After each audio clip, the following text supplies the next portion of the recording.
Again, this is Dan Araujo with CRT. This is 275313 Clock Systems.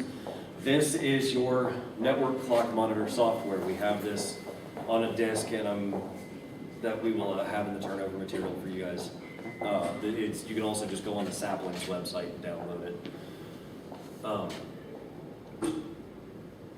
But it's fairly straightforward. This is your device field. It will automatically finds everything on the network. As long as you're on the right VLAN, it'll populate all of the clocks. We have them named per the room. Here's serial number for each clock. Here are the IP addresses for every clock. Last time it was updated, how long it's been on, the MAC address for each one, and then that's the status of, I think that's, yeah, there's a date and a time and everything in there. It's the last time it synced, maybe. And those room numbers are the architect room numbers, those aren't our room numbers that we're using? So how do we go about changing that? That is correct. If I can actually show you how to do that, or there are I can do it sheets. if I get the, I haven't gotten one of those sheets yet, so I just need to get that cut over sheet and I'll change all Yeah, the then we things. can get it switched to our own internal room number that we're going to live with as opposed to the architect. Right, yeah, so you're not having to go back and look back and forth. So if you look on the menu here, there's send. I'm going to step over here. This will be you can send messages. So it'll actually, instead of the time, you can send a message to scroll across the clock. I don't know if it's anything you guys will ever use. I don't know how much the kids will even really be paying attention to something like that happening. You can send a countdown. Find hands is actually for analog clocks, so you won't even be using that one at all. You can assign the clocks to groups. And then, like, if you guys say this is the C area, you could go into all these clocks and assign them to group C. And if you only wanted to look at those clocks, you could click that and it would show only that selection of clocks. And you can send a message to that group? Yes. Yeah, once it's, so here, I'm going to run through these and then we'll do a couple as demonstration. You can filter it by clock type. You guys only have one clock type. That would be differentiating between analog, digital, or Wi-Fi. These are all IP clocks, so they're all the same. Or you can filter by name. So if you wanted to find R102, it is case sensitive, but you would type in R102. It's not even doing it. R102, click enable, and it'll bring up just that clock. Click disable and it goes back to the full menu. You can set up email alerts. So it'll be if a clock goes down or disappears off the network, it'll send you an email to alert you to know, hey, there's something wrong with this clock. Configuring email alerts and sending tests, that's where you would set it up.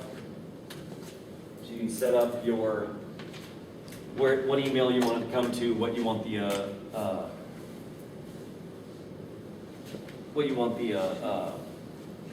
name of the email to be when it comes in. Line or whatever. Yeah, subject line. And then sending test would be once you have that set up, send you an email to make sure it works. Databases is where you can go in, you can save the configuration of the clock to your computer. And then you can, once you have that saved file, you can upload it. Or that's all uploading. Saving to file is where you'll actually save the clock. Okay. That confused me just. Yeah. It confused, I don't know why it's not in one menu, but it confused me as well. That is where you would save the clock configuration. You would then go into databases and you can upload that. There is also the firmware updates. If you know that there's a firmware that's coming in for them, you can update to a firmware, or update the firmware on all the clocks right there as well. Is there any required maintenance contract or anything on this software? Or license? Yeah. No. No. Right. And Did then you guys buy all the clocks for the whole project already, or? I think so. I know we've got I'm them. thinking, and later on you might Oh, get something different. No, okay. No, I'm pretty sure they're all Yeah. they're all the same. The version is literally just the software version. CFL was something else. That was for, I think that's actually for the Wi-Fi clocks. And then if you look down at the bottom, there's a shortcut to send messages, send a countdown, or to download the configuration from the clocks. So we'll do a countdown here. And the password for these, you have to enter the password. It is 6063. And can we change that? Yes, you can. And then I'm going to go in here and I'll set a 5-second countdown. Send the clocks. And it didn't work. What in the world? Why does it always happen during training? Well, you put it to R102 as opposed to P? Oh, I set it to R102 instead of all. Well, they're reading something over there. So let me do this again. I clicked the wrong button there. So yeah, I forgot. You can send to selected clock, which is the one that you have clicked, or send to all. Yeah. And now you'll get a 5-second countdown on all of the clocks in the building. Or you can send a message that will scroll across. That's pretty instantaneous. Yes, when you hit send, it goes. And then for the individual clocks, if you double click that, it will take you to the web page. So you can also, alternatively, you could type in the IP address and go directly to these from the browser. The password here is the same as it was, 6063. And once in this menu, you have your display settings, so you can change how it displays everything. I've got everything set for 12-hour instead of 24.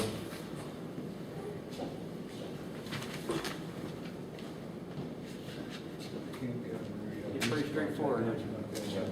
Clock settings is where you can come in and you can change the passwords. You can change the clock name. So this would be where, when I get the final room numbers, we'll come in and change that final room number. Well, we have to go in to this screen? Yes, it to is do that? every individual clock. So this is, I'm connected to just this clock through its So it's web gonna take view. you a while.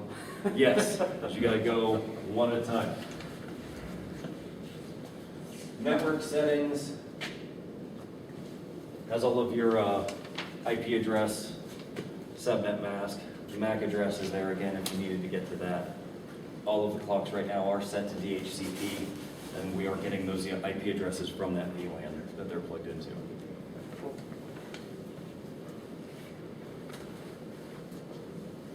Network servers, these are the available NTP servers, and it's just scrolling through whichever one it can get to quickest.